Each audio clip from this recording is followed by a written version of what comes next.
नमस्कार दोस्तों, मेरा नाम है अंकित और आप देख रहे हैं जय महाकाल चैनल। इस वीडियो को अंत तक देखिए ताकि आपसे कोई जानकारी मिस ना हो। इस वीडियो को लाइक भी कीजिए। भारत अपना स्वदेशी space air defence surveillance phase 3 system बना रहा है।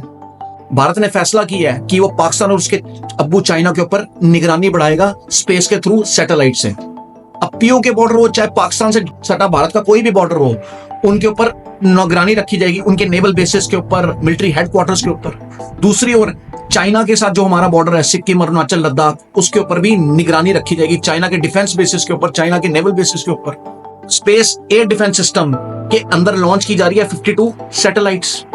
27,000 करोड़ इसका बजट आ रहा है। इसको पास कर दिया गया था पिछले साल अक्टूबर के अंदर, लेकिन काम इतना तेजी से नहीं हो रहा था। ऑपरेशन सिंदूर के बाद भारत और पाकिस्तान की जब से भिड़ंत हुई है ना, तब से सरकार ने प्राइवेट कंपनीज को बोला है कि इसको तेजी से करो। 52 सैटेलाइट्स के अंदर 21 सैटेलाइट्स लॉन्च और डेवलप की जा रही हैं इसरो द्वारा। बाकी 31 सैटेलाइट्स लॉन्च की जा रही है 3 प्राइवेट कंपनीज द्वारा। इस स्पेस की पहली सैटेलाइट को लॉन्च कर दिया जाएगा अगले साल अप्रैल के अंदर।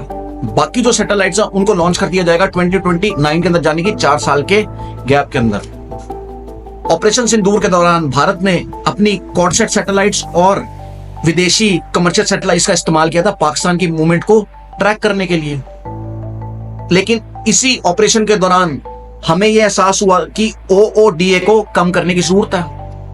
ओओडीए होता है ऑब्जर्व, ओरिएंट, डिसीजन और एक्ट। ये ओओडीए किसी भी एयरफोर्स के लिए बहुत इंपॉर्टेंट प्रोसेस है। अब ऑब्जर्वेशन का मतलब होता है दुश्मन की मिलिट्री एक्सरसाइजेस की मूवमेंट को ऑब्जर्व करना, वहां पे क्या प्लानिंग हो रही है उसको ऑब्जर्व करना।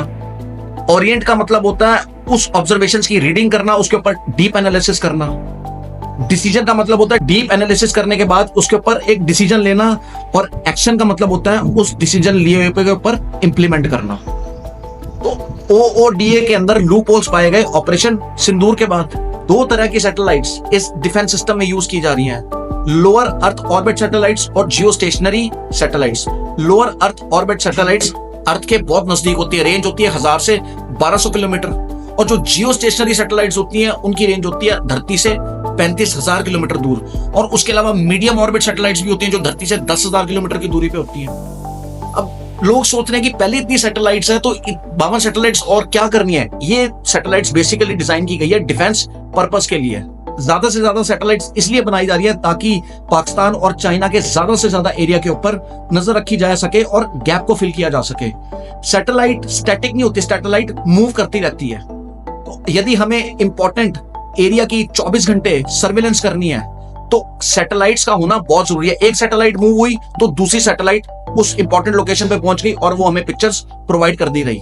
तो ज्यादा सैटेलाइट्स इसलिए बनाई है ताकि गैप को फिल किया जा सके और जो इंपॉर्टेंट लोकेशंस है ना चाइना पाकिस्तान की, वो फ्री ना रहे और हमें उनकी जो इंपॉर्टेंट प्लेसेस की जानकारी है वो टाइम टू टाइम मिलती रहे। बाकी दोस्तों, आपका कहना भारत के इस स्पेस एयर डिफेंस सिस्टम के बारे में जिसपे भारत काम कर रहा है और 12 महीने और 24 घंटे चीन और पाकिस्तान की सीमा के ऊपर स्पेस के थ्रू निगरानी करेगा, मुझे कमेंट सेक्शन में लिख के बताइए। और यदि आपको भारतीयों ने बेहतर तो कमेंट सेक्शन में जय हिंद लिखिए। जय वंदे मातरम। भारत।